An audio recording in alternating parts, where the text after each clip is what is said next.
નમસ્કાર વિદ્યાર્થી મિત્રો, આજે આપણે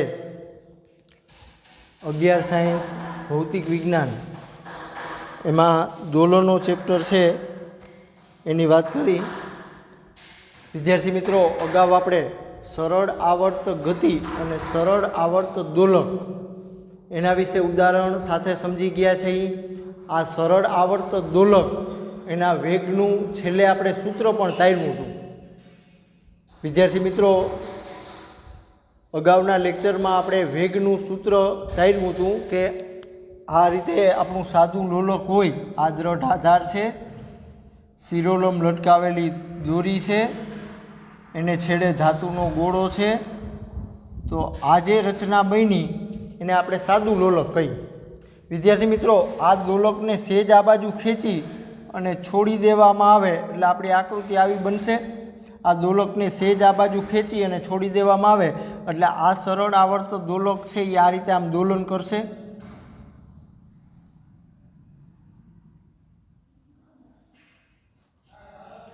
હવે વિદ્યાર્થી મિત્રો, આ જે સ્થિતિ છે, આ સ્થિતિ એને આપણે y બરાબર 0 કહીએ, એટલે કે મધ્યમાન સ્થાન કહીએ.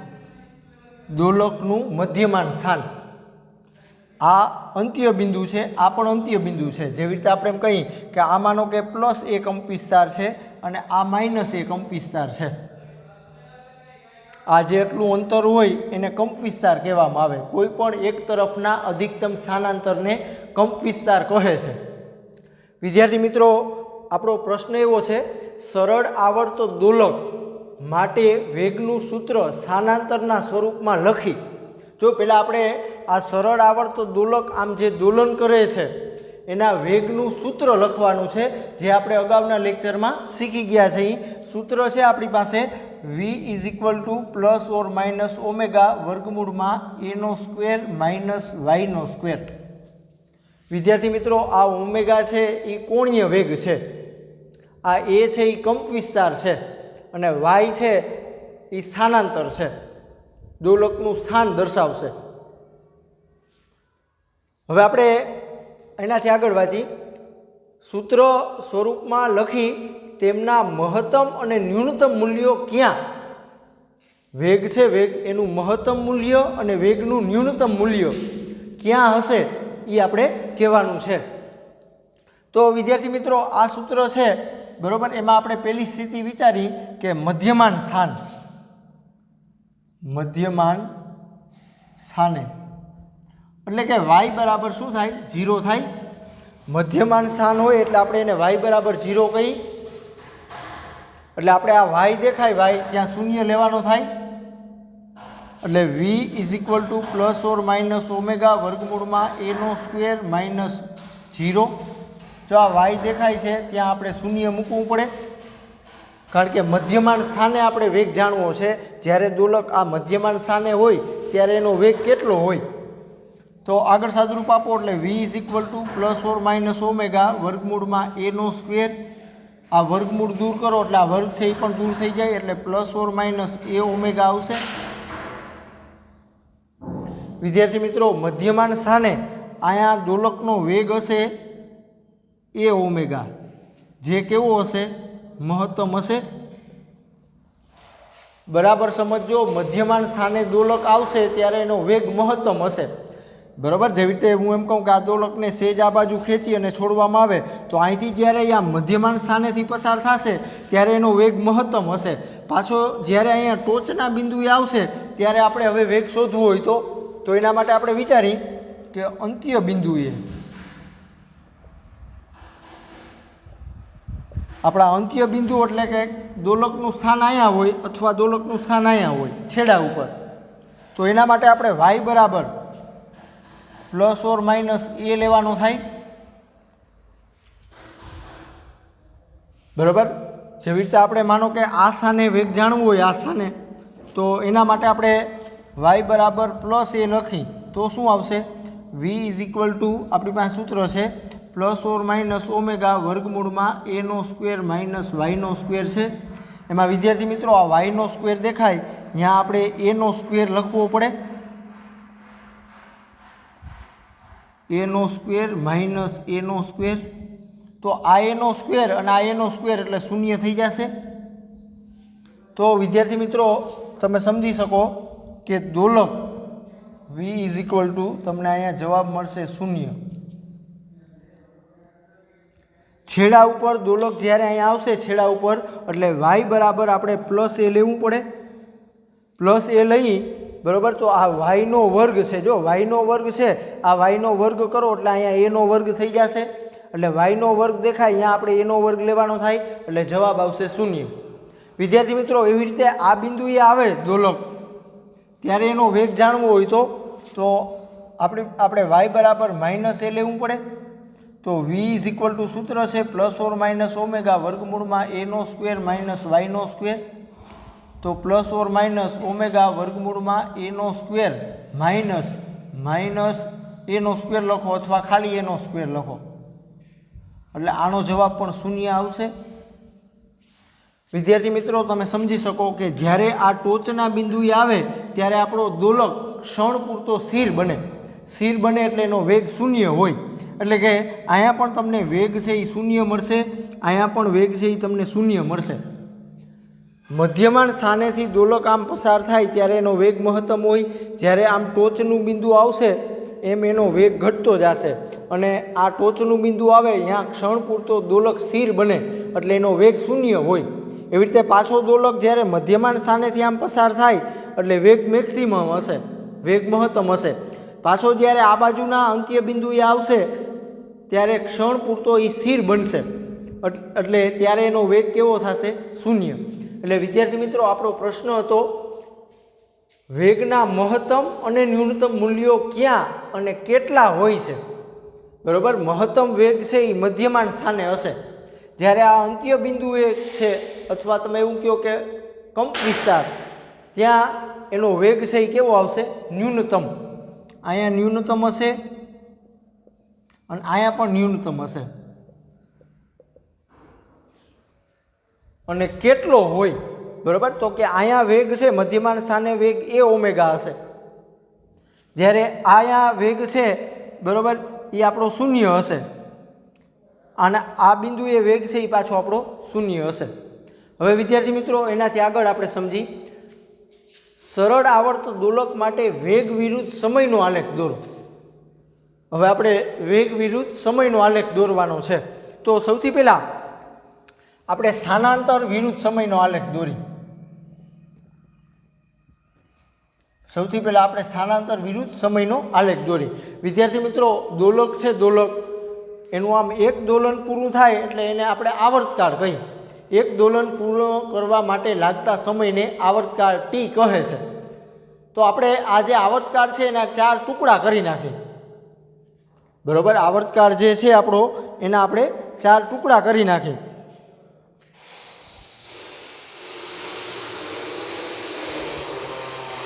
એટલે અહીંયા આપણે ટીના છેદમાં 4 લખીએ, અહીંયા ટીના છેદમાં 2 લખીએ, અહીંયા 3 ટીના છેદમાં 4 લખીએ, અહીંયા આવો એટલે આવર્તકાળ ટી, અહીંયા આપણે શૂન્ય લઈએ. હવે એવી રીતે સ્થાનાંતર છે તો એના માટે આપણે અહીંયા પ્લસ એક કંપ વિસ્તાર કહીએ અને અહીંયા માનો કે માઇનસ એક કંપ વિસ્તાર કહીએ. તો અહીંથી દોલક છે બરાબર, જ્યારે આ મધ્યમાન સ્થાનેથી પસાર થાય મધ્યમાન સ્થાન બરાબર, તો એના માટે આપણે શૂન્ય લેવું પડે આલેખ ઉપર. y બરાબર 0 મધ્યમાન સ્થાન, પછી પ્લસ એક કંપ વિસ્તાર એટલે આટલું સ્થાનાંતર થયું એટલે આલેખ ઉપર આપણને અહીંયા બિંદુ મળશે પ્લસ એ ટીના છેદમાં 4 બરાબર, ટીના છેદમાં 4. અહીંથી મધ્યમાન સ્થાનેથી દોલક અહીંયા આવ્યો એટલે આ ટીના છેદમાં 4 કહેવાય. હવે અહીંથી દોલક પાછો અહીંયા પહોંચે એટલે આપણું અડધું દોલન પૂરું થયું એટલે અડધો આવર્તકાળ થાય ટીના છેદમાં 2. તો અહીંથી પાછો મધ્યમાન સ્થાને આવે છે દોલક એટલે આલેખ ઉપર આ બિંદુ થશે. એવી રીતે અહીંથી પાછો દોલક છે એ માઇનસ એક કંપ વિસ્તાર આવે છે એટલે આલેખ ઉપર અહીંયા બિંદુ આવશે અને પાછો અહીંથી દોલક મધ્યમાન સ્થાને આવે એટલે y બરાબર 0 કહેવાય એટલે આલેખ ઉપર આ બિંદુ આવશે. હવે આ બધા બિંદુને આપણે આમ જોડી તો આ રીતનો આપણને આલેખ મળશે.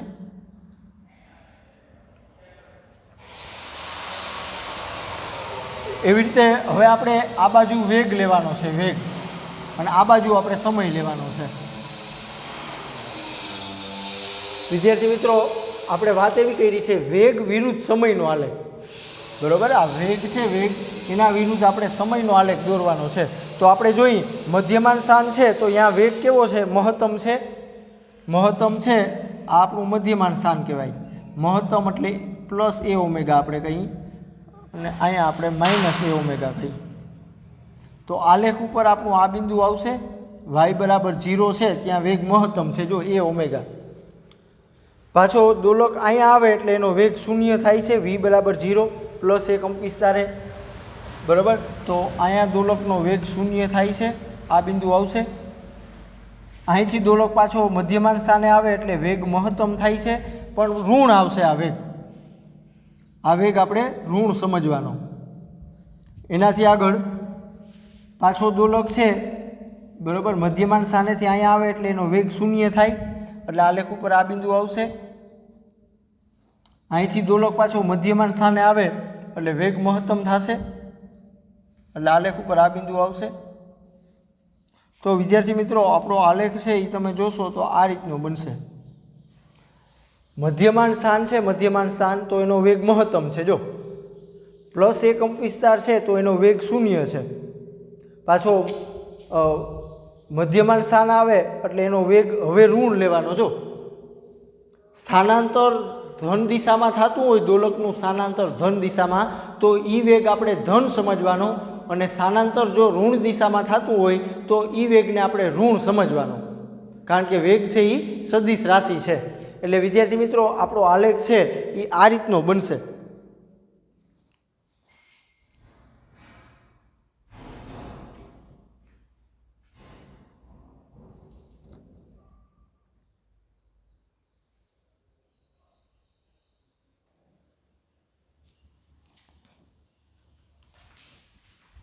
વિદ્યાર્થી મિત્રો, એનાથી આપણે આગળ વધી. અત્યારે મેં તમને જે સાદા લોલકનું ઉદાહરણ આપ્યું એમાં આપણે વિચારવાનું કે આ એનું મધ્યમાન સ્થાન છે. મધ્યમાન સ્થાન એટલે કે દોલક અહીંયા હશે, બરાબર. અહીંયા સ્પ્રિંગવાળું ઉદાહરણ લેશો તો પણ તમને સમજાઈ જશે. સ્પ્રિંગને આપણે આમ ખેંચી અને છોડી દઈએ તો આ રીતે આમ દોલન કરશે.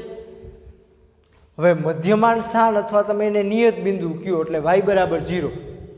હવે આના ઉપરથી વિદ્યાર્થી મિત્રો આપણે એક કોષ્ટક સમજવાનું છે કે દોલકનું સ્થાન ક્યાં હોય ત્યારે એનો વેગ કેટલો હોય અને એની ગતિની દિશા કઈ હોય.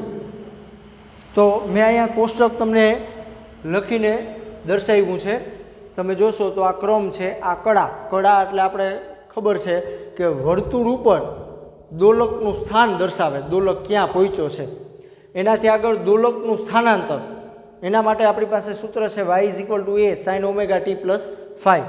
દોલકનો વેગ, હમણાં જ આપણે વેગની વાત કરી. દોલકનું ગતિપથ પરનું સ્થાન અને દોલકની ગતિની દિશા. દોલકનું સ્થાન ક્યાં હશે અને એ ગતિ કઈ દિશામાં કરતો હશે. તો આપણે બરાબર સમજી. પહેલું, કડા 0 હોય. 0 હોય એટલે કે વર્તુળ ઉપર, આને આપણે y બરાબર 0 કહીએ. તો વર્તુળ ઉપર તમે જોશો એટલે અહીંયા દોલક હશે. જો આને આપણે x અક્ષ કહી દઈએ, આને આપણે y અક્ષ કહી દઈએ. y બરાબર 0 એટલે વર્તુળ ઉપર દોલક આ સ્થાને હશે, એટલે એની કડા તમે જોઈ શકો કે શૂન્ય કહેવાય. હવે દોલકનું સ્થાન આપણે કીધું y બરાબર 0. હવે ત્યારે એનો વેગ કેવો હશે? મહત્તમ હશે. મધ્યમાન સ્થાને દોલક હશે ત્યારે એનો વેગ મહત્તમ હશે, બરાબર. એટલે આપણે જોઈ શકીએ કે y બરાબર 0 છે તો અહીંયા વેગ છે એ મહત્તમ આવશે, એ ઓમેગા. એનાથી આગળ દોલકની ગતિપથનું સ્થાન, બરાબર. હવે દોલક છે એ કઈ દિશામાં જતો હશે એટલે કે મધ્યમાન સ્થાને છે ત્યાંથી દોલક માનો કે આપણે આમ ઉપર જાય છે, બરાબર. એટલે લખ્યું છે મધ્યમાન સ્થાન પરથી ધન y દિશામાં, બરાબર. આને આપણે ધન y કહીએ આ દિશાને, અને આને આપણે ઋણ y કહીએ. ટૂંકમાં ઉપર તરફ જાય દોલક ત્યારે આપણે ધન દિશા ગણવાની, દોલક આમ નીચે તરફ આવે ત્યારે એની દિશા આપણે ઋણ ગણવાની. એનાથી આગળ બીજું, કડા છે એ π/2 હોય. π/2 હોય એટલે એનો મતલબ શું થયો કે આપણો દોલક મધ્યમાન સ્થાને હતો એ ગતિ કરી અને અહીંયા આવ્યો જો, કારણ કે અહીંયા એની કળા છે એ π/2 થશે. જો વર્તુળ ઉપર દોલક ક્યાં પહોંચ્યો છે તો કે મધ્યમાન સ્થાને દોલક હતો ત્યાંથી અહીંયા આવ્યો છે, એટલે વર્તુળ ઉપર દોલક છે એ આ સ્થાને હશે જો, એટલે એની કળા કહેવાય π/2. બરાબર. વર્તુળ ઉપર દોલક અહીંયા હતો અને ગતિ કરીને અહીંયા આવ્યો છે તો એની કળા π/2 થશે. હવે આ એનો તમે જોઈ શકો કે +1 કંપ વિસ્તાર થયો, અહીંયા આવે તો આપણે -1 કંપ વિસ્તાર કહી, તો +1 કંપ વિસ્તાર છે બરાબર. y બરાબર +a એનું સ્થાન છે એટલે આ 1/4 દોલન થયું કહેવાય. તો ત્યારે એનો વેગ છે એ શૂન્ય હશે, અંત્ય બિંદુ છે એટલે ઉપરના અંત્ય બિંદુ પરથી મધ્યમાન સ્થાન તરફની દિશામાં. બરાબર. દોલક આમ ઉપર છે અહીંયાથી હવે આમ નીચે આવતો હશે.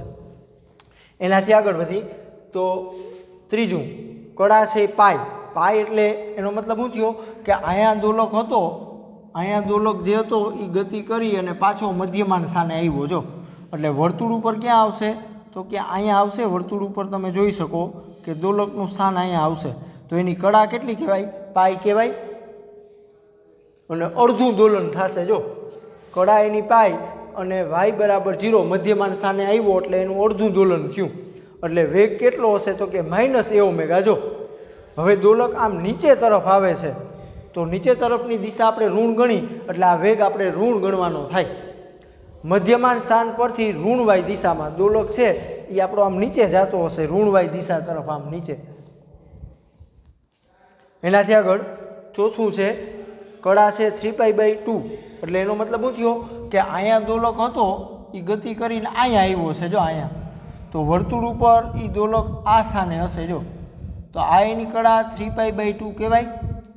તમે જોઈ શકો એની કળા 3π/2.